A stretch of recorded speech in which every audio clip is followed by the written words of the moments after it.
2026 সালের ফুটবল বিশ্বকাপের বাছাই পর্বের যুদ্ধ এখন তুঙ্গে। বিশ্বের বিভিন্ন মহাদেশ থেকে দলগুলো তাদের কাঙ্ক্ষিত বিশ্বকাপের টিকিট পেতে কঠিন প্রতিদ্বন্দ্বিতায় লড়ছে।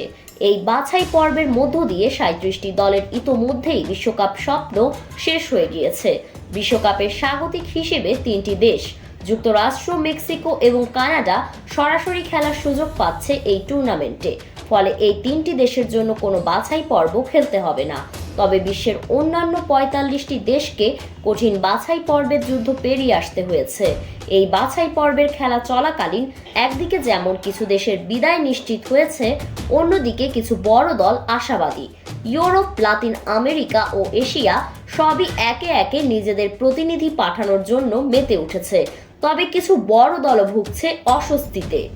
বিশেষ করে এশিয়া থেকে সবচেয়ে বেশি দল বিশ্বকাপ খেলার সুযোগ হারিয়েছে। এর মধ্যে বাংলাদেশ, ভারত, পাকিস্তান, আফগানিস্তান সহ অন্যান্য দেশও রয়েছে। এই ক্ষতির ফলে এশিয়ার ভক্তদের মাঝে খুব বেশি আক্ষেপ দেখা যাচ্ছে না। রাশিয়া ইউক্রেন যুদ্ধের পর ফিফা এবং ওয়েফার নিষেধাজ্ঞার কারণে 2026 বিশ্বকাপের বাছাই পর্বে অংশ নিতে পারছে না রাশিয়া। তবে তাদের বিদায় তেমন বড় চমক সৃষ্টি করেনি, কারণ এই দলের প্রতি সাধারণত বড় প্রত্যাশা থাকে না।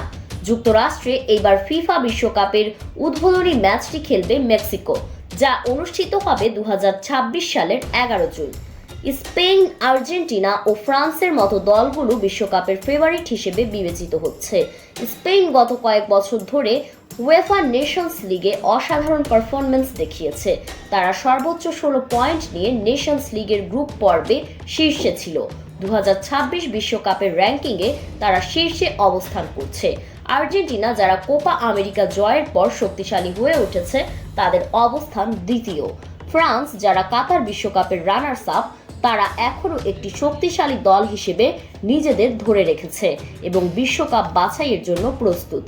এছাড়া ইতালি এবং কলম্বিয়া, দুটি দল যাদের ফিরে আসার জন্য ভক্তরা অপেক্ষা করছিলেন, তারা দারুণ প্রতিদ্বন্দ্বিতা করছে। ইতালি, যাদের ইউরো 2020 জয়ী দল হিসেবে কাতার বিশ্বকাপে সুযোগ না পেলেও বর্তমানে তারা ভালো ফর্মে রয়েছে এবং র্যাঙ্কিংয়ে 7ম স্থানে রয়েছে। কলম্বিয়া, যারা দীর্ঘদিন ধরে বড় আন্তর্জাতিক মঞ্চে সফল হয়নি, তাদের পারফরম্যান্সও চমকপ্রদ।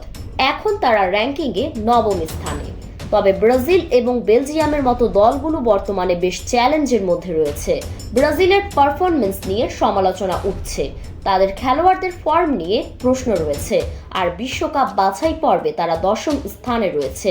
একইভাবে বেলজিয়াম, যারা সোনালী প্রজন্মের দল হিসেবে পরিচিত ছিল, তাদের পারফরম্যান্সেও পতন দেখা গেছে। তারা বর্তমানে 14 নম্বরে অবস্থান করছে। বিশ্বকাপের স্বাগতিক কানাডা, যুক্তরাষ্ট্রের মতো দলও তাদের শক্তি পরীক্ষা করছে এবং এসব দলের অবস্থান যথাক্রমে 13 এবং 15 নম্বরে রয়েছে। মরক্কো, ক্রোয়েশিয়া, পর্তুগাল এবং নেদারল্যান্ডসও যথাক্রমে 11, 12, 6 এবং 8 নম্বরে অবস্থান করছে।